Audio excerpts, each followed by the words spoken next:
Hi friends! So today, pupunta tayo ng Binondo, Manila. So ayan, yung ulap, medyo makulimlim. Nag-ready ako ng barya dahil magko-commute kami ngayon. Sasakay muna kami ng tricycle. So ay, kasama ko si ate girl, ang aking Diyosawa.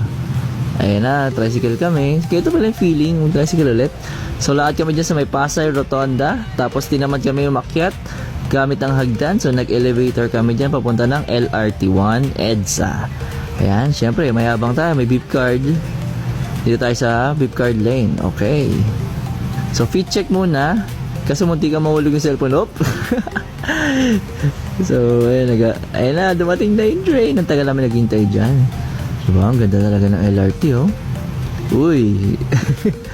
So, pumunta kami ng, lagi namin binababaan ng Carriedo Station para maglalakad kami.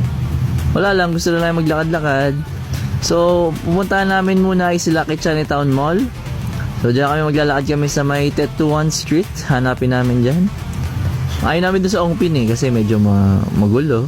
Dito kami, favorite naming daanan. Yan. So, going straight lang dyan. Sa Tetuan Street, hanapin nyo lang sa map. Tapos, mag-left kami dyan. Wala, gusto lang namin maglakad-lakad dyan kasi exercise na rin. Dami namin kinain eh. Ayan, so dito na kami sa may intersection. So akala ko diretso na kami nila kay Chinatown Mall. Pa-shortcut pa kami. Pero ending, bumili muna kami niyan ng fried siopaw and yung, dragon fruit juice shake. Sarap nun. Pero mas masarap yung dati. Ewan ko ba? Parang nagbago. Ayan, yung Dongbei dumpling.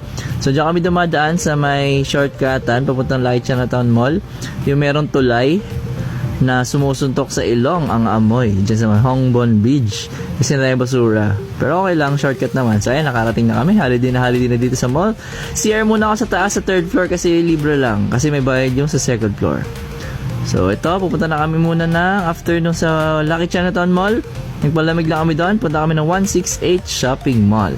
Ayan, kasi mayroon kaming titignan para sa isang event. Meron kaming mga, canvas lang ng mga presyo.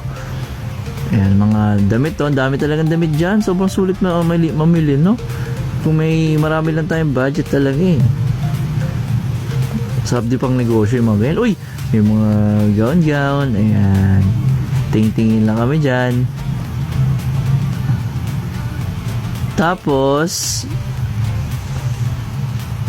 namili na rin si ate girl. Ayan, oh, kita nyo. Dami lang pinamili mga secret. Siyempre.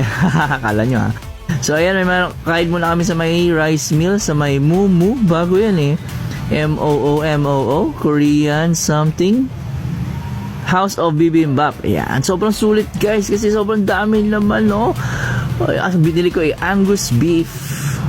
Ayan. So, maraming toge. Maraming mga gulay-gulay. At syempre, ang favorite ko, yung samjang nilagyan ko. Tapos may nakita kami bebang halo-halo. Saka may mga figures namin. Yung pagkain. So yun lang guys. Thanks for watching. Don't forget to like, comment, share, subscribe, follow for more. Bye!